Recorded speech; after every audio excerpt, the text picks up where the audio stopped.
Hi there, and welcome along to another serve of leadership. My name is Ian Crawford, professional speaker, coach, and trainer specializing in leadership and influence. Joining me again this week is Ash Luti, leadership coach and consultant. Welcome back, Ash. Rolf, how are you, my friend? Are you well? Yes, I am. What's your week been like? It's been good. Yeah, we've got spring has sprung. And we've got some decent weather here in WA. How about yourself? Mate, yes, you've been enjoying some of the sunny weather, which has been great. Nice to be out and about and enjoying that. And if anything, it also does, put our thoughts out to those in other parts of the country who are actually still in lockdown. Yeah. Which I got to say, a lot of admiration for those who have the ability to do that. I would struggle, I must admit. Yeah, absolutely. Not allowed out of your house for more than an hour. No more than 5 Ks away. Yeah, I'm going a bit crazy. All right. Mate, what's our topic this week? And I think it is your choice this week. Finally. Yeah, okay. Finally, it's mine again. Better be a good one.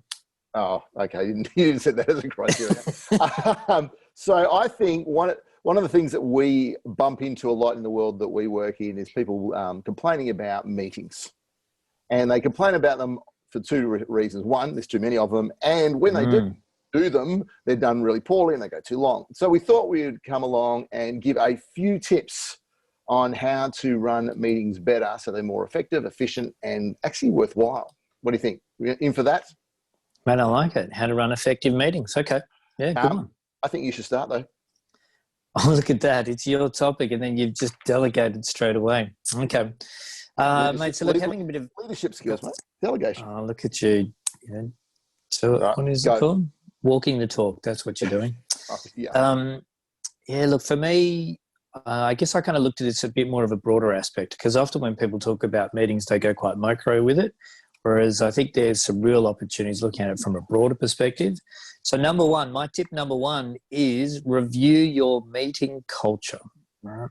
Okay. And what I mean by that is really start to challenge your teams and the organization that you're in around, really being clear around why are we having meetings, and in fact give your people the opportunity and the power to be able to challenge whether we should be having a meeting, whether it can be achieved through another form of communication, even through the idea around even whether they need to be at the meetings at all in themselves.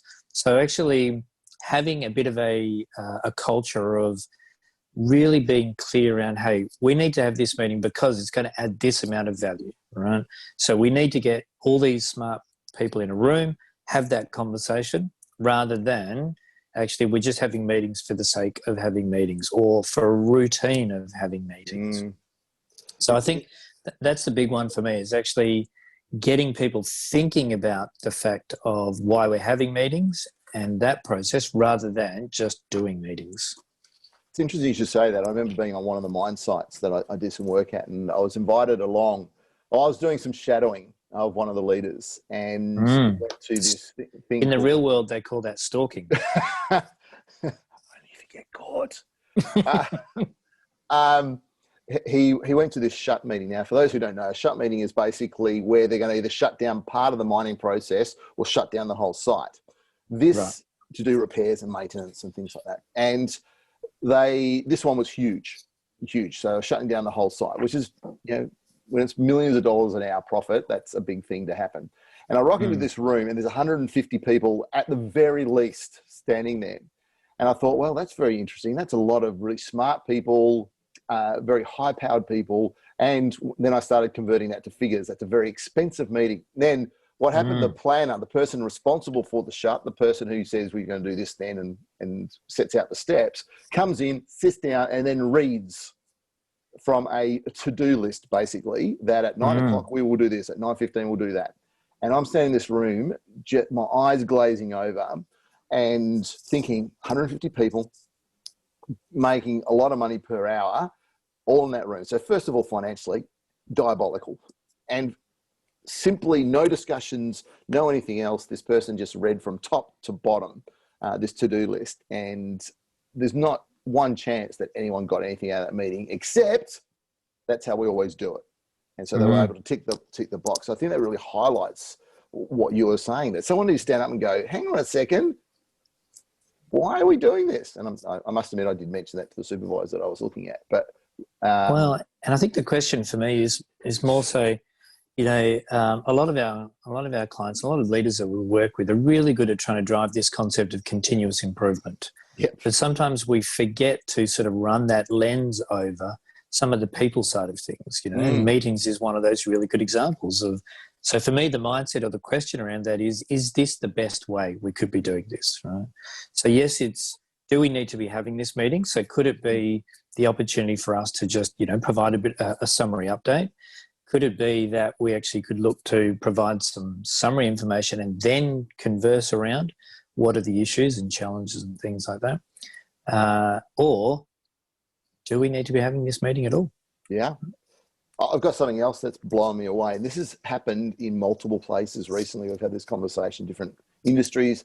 Check this out. I don't know if this has happened in your world yet, but people are having meetings to prepare for meetings. That doesn't seem right to me. And then the best part is they're now getting in the habit of doing that rather than just going, you know what, this is a really important meeting with the CEO. We need to put some prep in and do it once off. They're actually now got into the habit of regularly doing this for meetings they've got on a Friday afternoon or something like that. Yeah, interesting. Well, see, that's interesting because that flows into my next thought around really effective meetings is something that I call rules of engagement.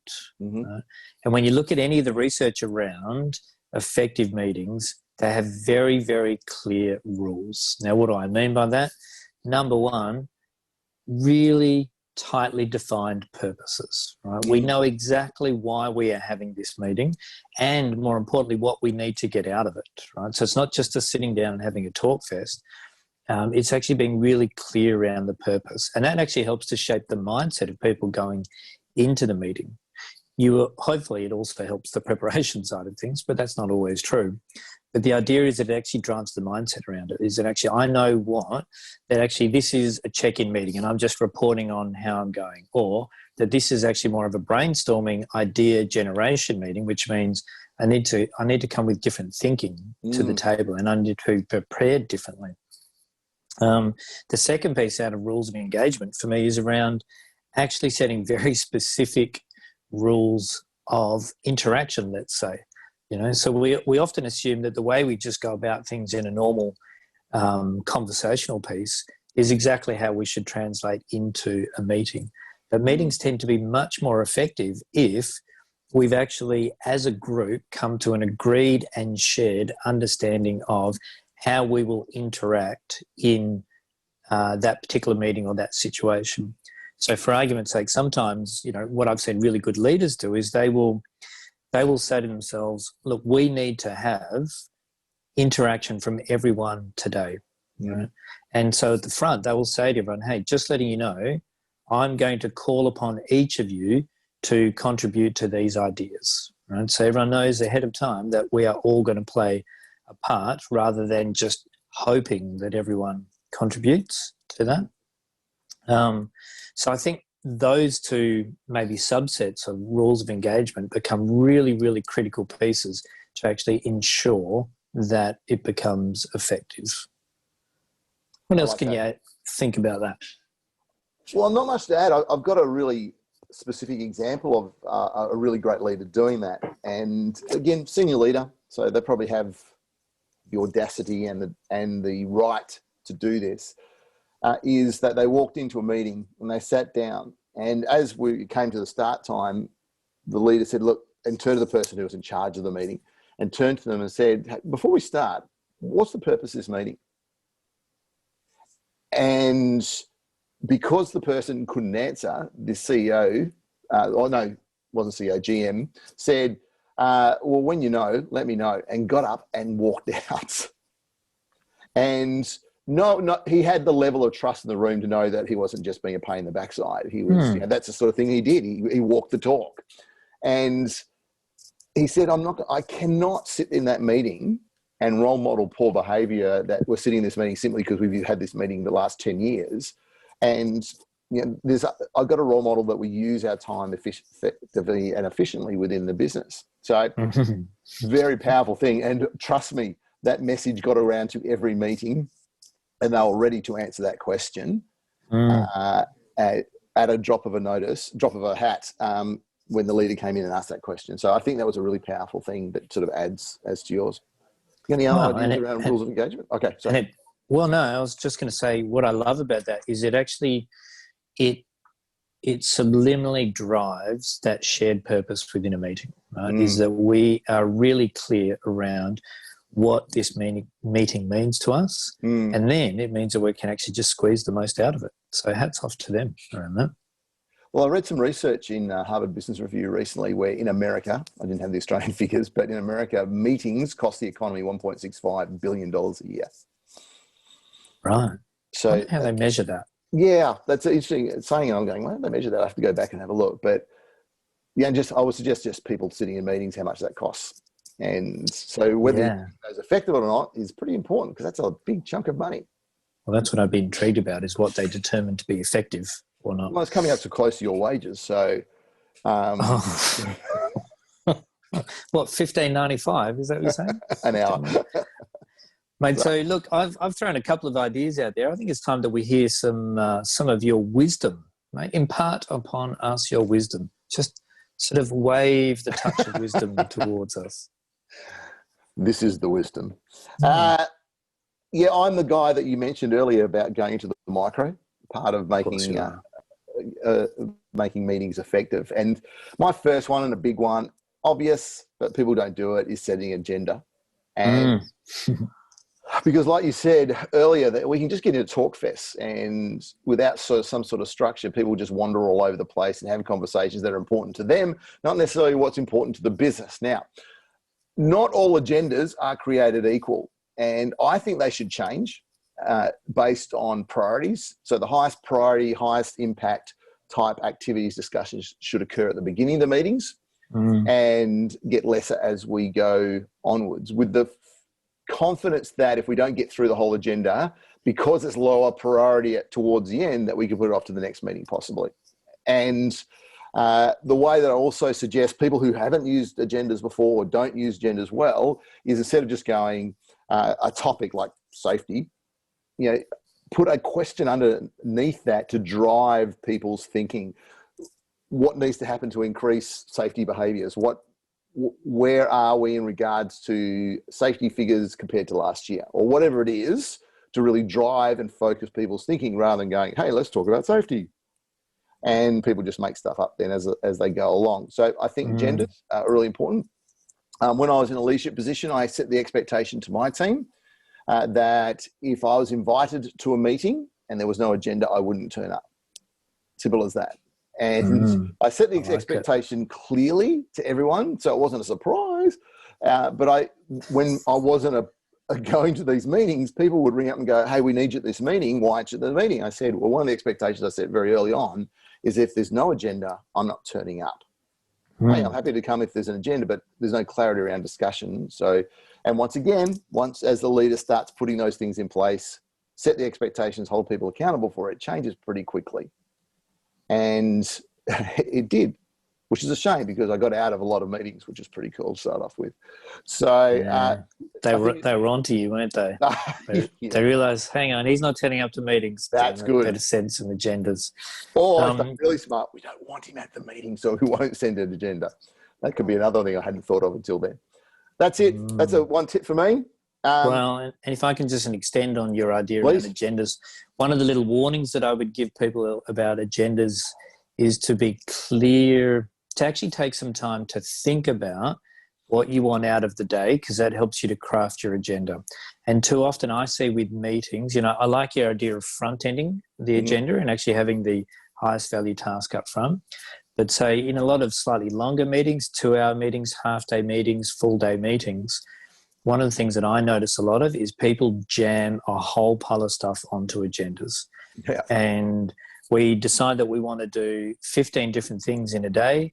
We're going to do some strategic thinking and strategic planning. We're going to do some team stuff. We're going to look at our budget. We're going to do all these things.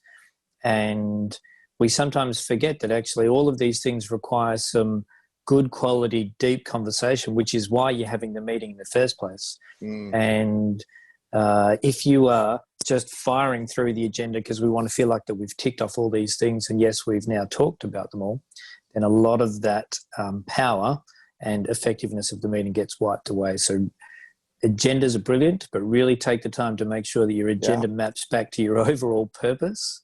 Yeah, good one. And of why you're having the meeting. And also the agenda stops based on what you're saying then, because the agendas can get really long. And no way you're going to fulfill it in an hour and a half, or whatever time you've set for the meeting. But because you would have seen this as well, is sometimes people put stuff on the agenda just to be heard, so they can say stuff and go, hey, check me out, this is what I've done, rather than going back to that purpose and having that conversation about what's best for the business in regards to the purpose that we're trying to fulfill. So absolutely. I just thought of one more tip as well. Can I go again? Go on.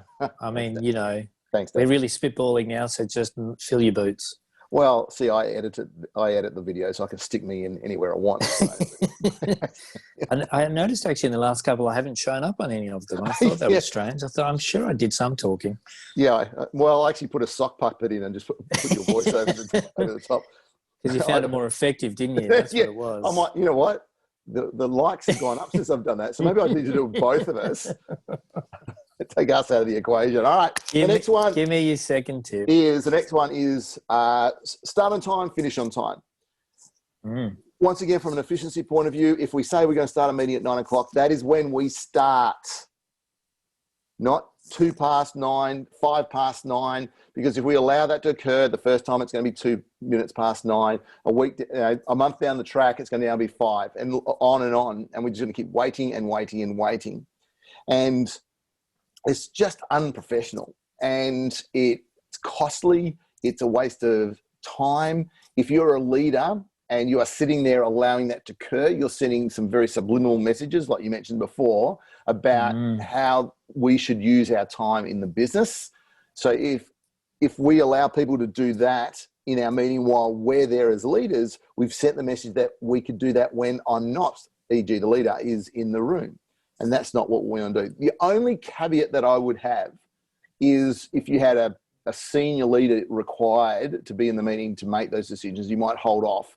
Because what we tend to find with those senior leaders is that they start meetings at 8 o'clock in the morning, and that first meeting runs over time by 2 minutes. They rush to the next meeting. That because they started late, that now next meeting finishes late by 10 minutes. And by the time they get to the end of the day, there's a good chance some of those senior leaders actually miss meetings completely because of those time frames. So I would maybe adjust the agenda so you can start on time, talk about something, and leave the agenda item that requires that senior leader who you know is not just being lazy and not turning up on time, but is in another meeting, and leave that until they enter into the room. And we can take that from 2 points of view. One, you need to demonstrate that. So as a leader, if it's your meeting that you own and you're running, this is what I did as well. The same example I did but previously was I set the expectation that if I'm running the meeting, it starts on time. And if you're not there, I'm locking the door. And I did. And I wish I had video footage. Seeing people legging it down the corridor at 10 seconds before the close off time is hilarious. And I just locked the door, and they'd come to the door and they'd rattle it. I'd walk over and unlock it and go, I'll talk to you later. And I'd lock it again. And what a harsh man you are. Harsh man. Yeah, because as you know, with your days as running your own business or in the leadership positions that you've held before, if you don't really jump on that sort of stuff, your days get away with you. And then suddenly you're there at 10, 11, 12 o'clock at night, just trying to catch up simply because meetings went late. And remembering I set that expectation first, it wasn't a surprise. Now, before everyone that's listening to thinks I'm an absolute meanie, is this. You are. If you, for example, you were late to the meeting and you rang me or sent me a text and said, hey boss, sorry, I'm late because I'm dealing with a customer, or I am sorting this safety issue, or whatever it was, I'm okay with that. The thing that I was trying to reduce is those people who sat 20 feet away from the meeting room who simply just couldn't manage their time. Mm. So it wasn't like a brick wall rule that there's no ways around it or over it. If there's real reasons, e.g. we've made a decision that what I need to deal with now is a higher priority than this meeting, fine, that's okay. The other thing that I said to the people in my teams is that if it doesn't start on time, I would leave.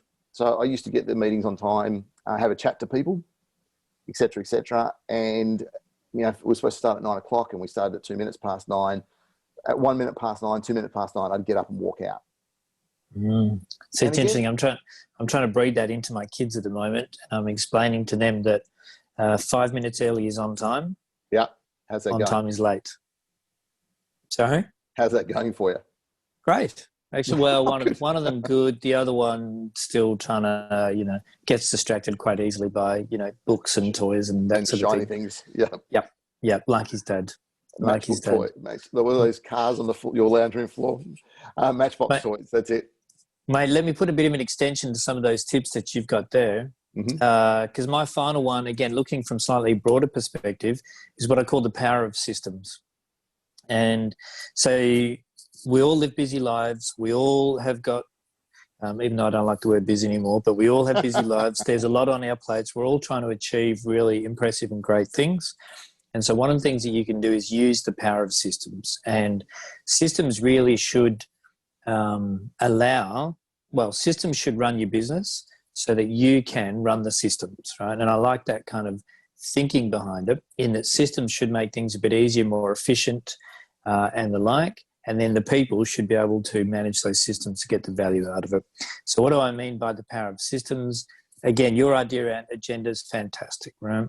That idea of being able to have an agenda template, which also in a lot of cases should have an actions list or actions items section at the bottom, which then allows a bit of a replication and a rolling process, to take place. Whether it's around, embedding, instead of longer weekly meetings, you might actually break that weekly meeting up into just daily quick catch-ups, and you might have 5-minute catch-ups because they're really just check-ins, does anyone need any help, stuff like that. Might save you an hour at the end of the week, and you're only going to do 25 minutes, in that piece.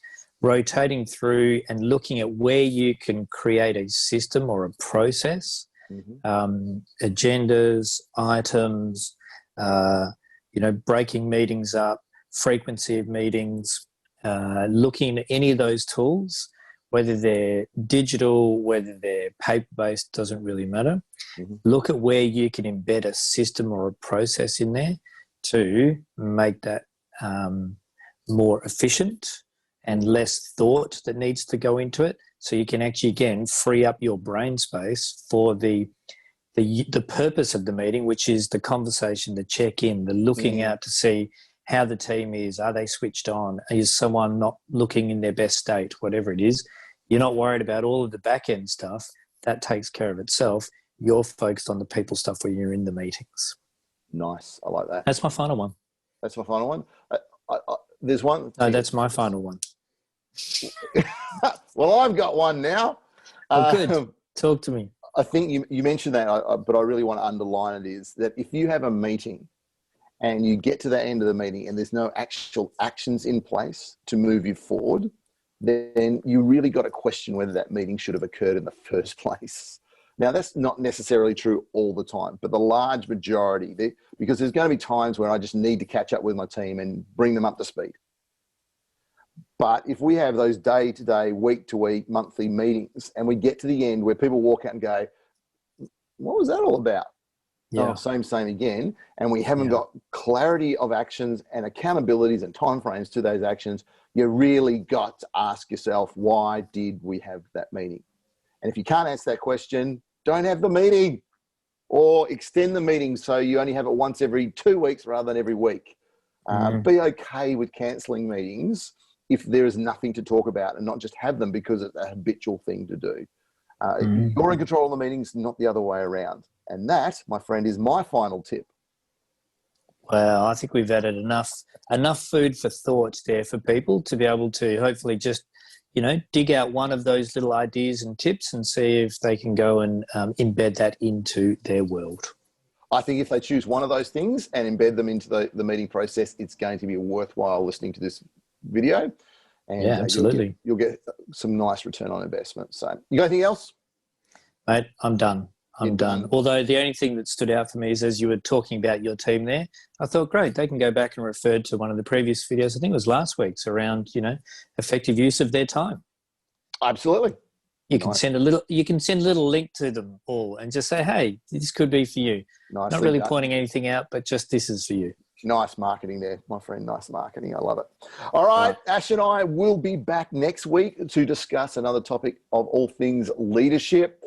If you missed out on any previous weeks, click on the link below. It will take you to our YouTube channel where you can catch up on all the latest and greatest episodes. If you have a topic or something you'd like us to discuss, please click on the links below. Send us what you'd like us to talk about, and we'd be very happy to respond to that. So once again, thank you, mate. Really appreciate your time. And thank you. Look forward to our conversation next week.